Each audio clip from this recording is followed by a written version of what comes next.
Okay, let's begin. So after several years of catastrophic disasters such as Hurricane Irma, Maria, the COVID pandemic, and destructive earthquakes that shattered parts of the island and its schools, you assumed the role of Secretary of Education for Puerto Rico in April of 2021. I remember that. It was a great day for the department. What has been the most challenging issue for children, for family, for communities that it's been difficult to overcome for the department? Sin duda. Without a doubt. I remember, like yesterday, the first things, since I was named or appointed as interim, the governor immediately requested a meeting at Fortaleza, and the first priority was to open the schools. I have to say this was the first mandate I was given, and the greatest challenge, without any doubt, was to generate confidence and trust from the parents, the teachers who had their children. And in some way, although it was the shutdowns were essential, they were accustomed already to being shut down. And I remember the first announcement that the schools, when we announced that the schools were going to be reopened in August, there was a lot of uncertainty. COVID was on the rise, and the indicators that the department was publishing, those were the indicators. And I remember that at some point I was seated with the health secretary, who was a real ally in the reopening of the schools, Mellado, and I looked him in the face and said, "Is this the right thing to do? Are we doing the right thing?" And he said, "Yeah, we're doing the right thing. Kids need to be in school, and the safest place was the schools." So once that conversation took place, we set everything in motion, and we had an interagency effort. Obviously, it required massive cooperation and collaboration. We needed to we needed to seek how the environment could reflect that we were fulfilling and complying with the protocols of hygiene, cleanliness, use of masks, starting to change the way we acted from day to day, and starting to require. We had nurses in all of the schools. I think that was core in developing that trust and confidence.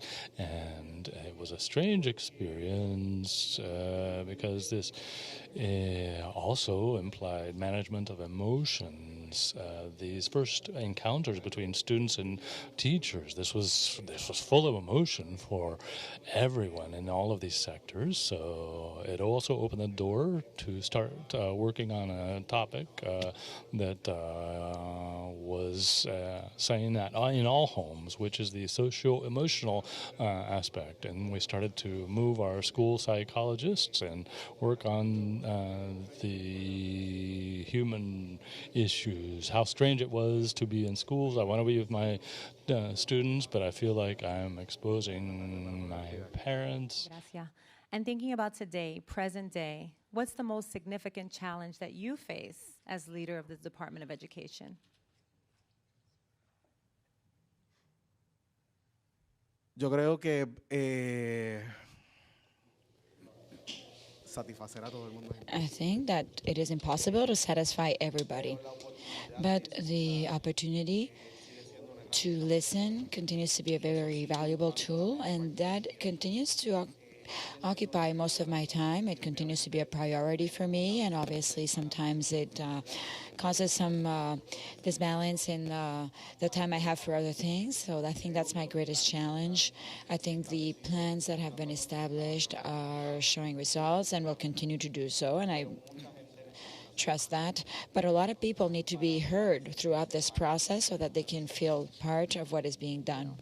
And along the similar lines, so you have now been the Secretary of Education for a couple of years, but you've been with the department for an extensive number of years.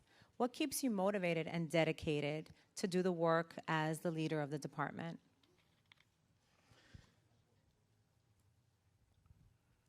Yo creo que dirijo el departamento. I think I direct the department. I think it's the largest department. 1/3 of the budget. You asked me what motivates me to continue and keeps me here. I have to say I am a human being, and I have days where I do feel frustrated as part of this process of what keeps me motivated. But, sometimes you sit down and you think, is it worth it to dedicate 16, 17 hours a day to this that I am doing? And there's always something that happens that says, yes, it's worth it. As part of the opportunity that I have been given to in public service and to direct the agency today, I run into a lot of families whose lives have changed, entire communities who are thankful today for what is being done and believe in what is being done. So my visits to schools, that contact in the field, sometimes you're up in the office managing a budget and an operation, but that contact in the field allows me to see that people are committed to the changes we're making. They are committed to seeing different schools and Department of Education that produces world-class students, and that motivates me day after day to be here. If they want me, I will I will continue. There's always areas that we can work to best support our students. And last year, we worked together to create the 5-year strategic plan for the department. From your perspective, how does the plan meet the needs of PRDE's communities, the families, and the students? How did you put the plan into action? Yendo rápido porque creo que, ¿verdad? Resumiste en la presentación bastante bien. Well, I believe you summarized the plan quite well in your presentation, but I can mention these 3 main areas and how this impacts the school community. Infrastructure is number 1. I have always emphasized that the infrastructure of the system is quite damaged, and we have begun to impact it. I think that decent classrooms with the necessary tools will give us different results. I think it has been proved that the functioning of human beings many times responds to their environment, and so I believe that the infrastructure is an important variable that will allow us to fulfill our work plan, which has already been established. We will see changes in conduct and the environment of our students and above all also our staff, employees. And there's the topic of efficiency, continue to restructure the department and achieve the efficiency we want. We want to continue to respond responsibly to the needs of the schools. We have discussed many topics, such as the area of human resources, which I must say this semester took off without major setbacks. And the truth is we've been able to stabilize what is the human resources of our agency. And we have complete staffing in all of our schools. We will continue to do so. The planning to continue to improve the procurement area to provide to schools what they need when they need it, not later. And I think this has an impact on the teaching process, the students, and also families. And without a doubt, our backbone, the reason why we exist, which is the performance of our students. The curriculum has been revised. It is a new curriculum where we contemplate relevance for students. We seek logic, reasonableness. We look at standard tests. You were asking about the performance, and we look at the correlation with that test. And from there, why we need to change certain classes, the order of certain classes, to try to have students measured much closer than when they're receiving the material. So it's not an exercise of simplification, but rather of logic, reasonableness, and to achieve different results. The extended educational reinforcement and to give continuity to that effort. Without a doubt, many families benefit from such tools, but not all of them. So we are already looking at other tools, such as school organization, so we can dedicate more time to those areas where there is deficiency in the skills, and so we can reinforce this even more than in the classroom, what is reading, math, etc. And families have a very important role in that equation. The reality is that the perfect formula is in teachers, students, and the presence of families in the formula. So We're going to continue working involving families. There are already plans aimed at the emotional area, involving parents, and showing the importance of their presence in schools and the educational process, and the importance of encouraging and fostering these skills from home. We are already seeing results of these efforts, and I believe we will continue to see many more results in upcoming months and years. So I've had many great experiences as Director of Education Reform, and one of the greatest has been the collaboration between PRDE and FOMB.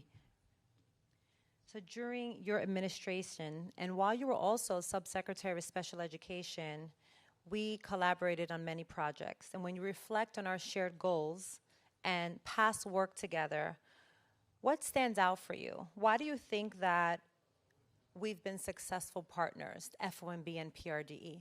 Yo creo que transparencia y comunicación son claves, ¿verdad? En cómo hemos ido. I think transparency and communication is how we have been able to make progress. And I remember years back, and in terms of communication with the board, the fact that at some point an item from the budget was eliminated related to contracts. Sometimes you say contracts and you don't give that framework of what it is. And it was about the therapists, which is something we all need. And so the communication with the board improved a great deal. And the special education process is very important for us all. And we're all very aware of that. So we have to go beyond the numbers, budget item numbers, and rather know what this involves, what we do. And in this transparency process, also raising our hand and saying, look, I don't have the mechanisms I need to fulfill this, or I don't have the mechanisms to achieve these objectives, or this is the objective that I want to reach. Tell me how.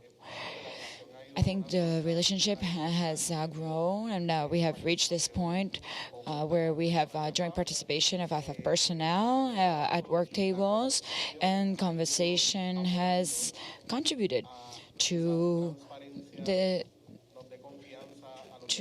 allowing this transparency to give both sides more confidence and to work together toward the same common goals. So in a few moments, we'll have discussion with a few of the alumni of the inaugural cohort of the program.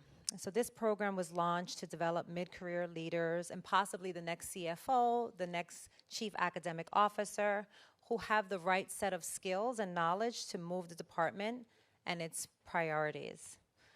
What were your overall impressions of the program? We'll start there. To see the development, especially in the first stage of the program, to see very motivated personnel, that really gave me a lot of hope.